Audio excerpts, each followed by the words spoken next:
बिस्मिल्लाहिर्रहमानिर्रहीम अस्सलाम वालेकुम। मैं ऑन मुहम्मद तुसा मेरा यूट्यूब चैनल लेते पे माई विलेज लाइफ। अज दे विलाग च असां तुहानू दस्सेसूं अपनी भैंस डोवण दा तरीका, जिंदे विच असां अपनी भैंस को डूहेसूं ते तुहानू असां दिखेसूं कि हिकू असां किवें डूहेंदू।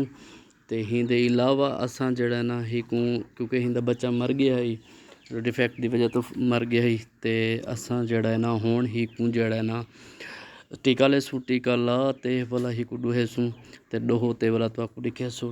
टीका हिकू जड़ा ना 1 सीसी लेसूं ते 1 सीसी को अद्धा टीका हिकू लामने डिठे वे। असां इन्हें लत्तां छत्तां बध दिते, लत्तां छत्तां बध क्योंकि चारे बधे ना खड़ा, क्योंकि ये जंप थोड़ा जा पहले जड़ा ना मौका करेंगे। ये तुसा दे पे असां अद्ध सीसी सुरंज भर ये ही को टीका असां ला दिते। टीका दे लावण दे बाद असां 5 मिनट दे बाद सॉरी 2 मिनट एक छोड़े सूं थे कि 2 मिनट दे बाद ये फुल संगा करो सी असां जड़ा ना हिकू टीका ला दे। ते ही दे अलावा ये हुण संग गई बिल्कुल, ते संग ते असां जड़ा ना हुण हिकू डूहेंदे। पहले परेशान करेंदी है जड़े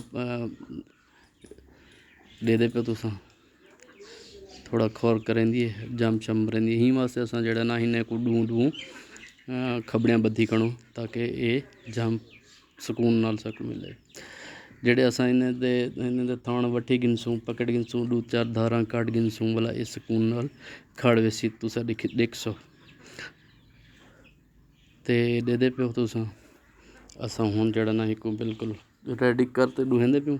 ये पहले जंप मार दिते ते हुण जेड़े असां बह वेसूं फुल ते ये आराम नाल खड़ वेसी वाला असां हिकू डूहेसूं तरसले दे नाल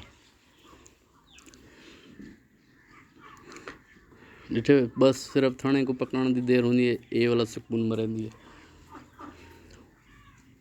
असां हुण हिकू डूहेंदे प्यूं ये डेडे खड़ गई बिल्कुल सुकून नाल। पहले असां एक थान डूहेसूं आराम नाल जेड़ा पूरा वो रिलैक्स थी ते खड़ वेसी उन्हें जहन तो ख़त्म थी वेसी। थोड़ा डिंदे पे खौर करेंदी पी है ते जेड़े पूरा रिलैक्स थी ते खड़ वेसी असां जड़ा ना वाला हिकू डूहेसूं तरसले दे नाल। ये तकरीबन हुण खौर ख़त्म कर गई असां डोई थान वठी गए हुण इंदा ये आराम नाल जड़ा ना ये हुण साकू डूहां डेसी दे पे हुण सुकून नाल खड़ गई नाल वाली में भी ढुकी वधी है। ते अल्लाह ताला की हिन हवाले नाल की एक झोटी वगैरह दे सटे दुआ करे सो कमेंट भी जवाब दे सो। असां जड़ा ना हुण हिकू हुण बह गयूं आराम नाल थोड़ा असां असेस करके कि इना माइंड चेंज करके डूहेंदे बैठूं जड़े खड़ सी हुण दे पे असां पूरी कुवत नाल हुण डूहण बह गयूं। हुण ये कावड़ क्या नहीं करेंदी पई, दिमाग इना रिलैक्स थी गए काफ़ी हद तक।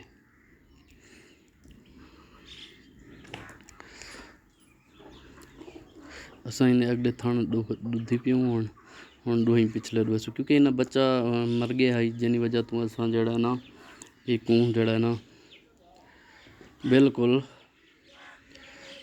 टीके ते डूहेंदे खड़ूं बिल्कुल तसल्ले नाल आराम नाल ताकि ये भज ना वने क्योंकि ज़रूरत होनी है दूध हर बंदे को।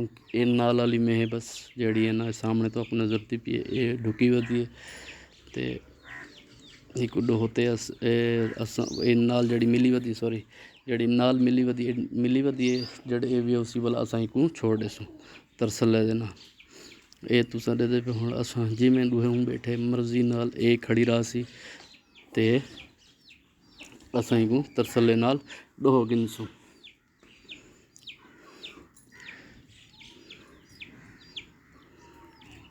बिल्कुल सुकून नाल खड़ गई हुण पहले थोड़ा जा इन्ना दिमाग रिलैक्स करना पौंदा है जिनी वजह तो असां जड़ा ना हिकू फिट शिट करते पीछे डूहेंदे रहन। ये असां हुण अद्ध डोह गए से तकरीबन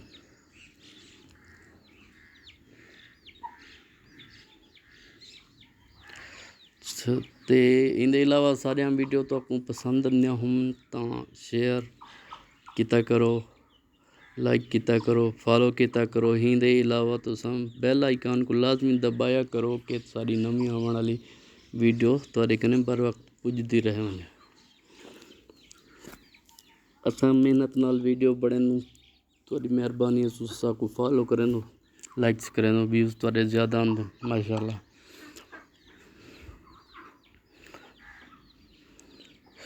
बहुत ही मेहनत करते असां वीडियोज़ बने ये हुण तुसां दे पे गरीब शरीफ बनते खड़ वेंदी।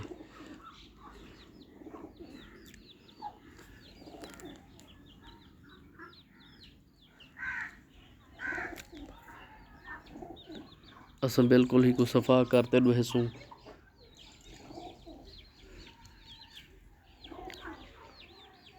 ते एक बिल्कुल टाइट करते डोहो ते असां ये फाइनल की वधू ही को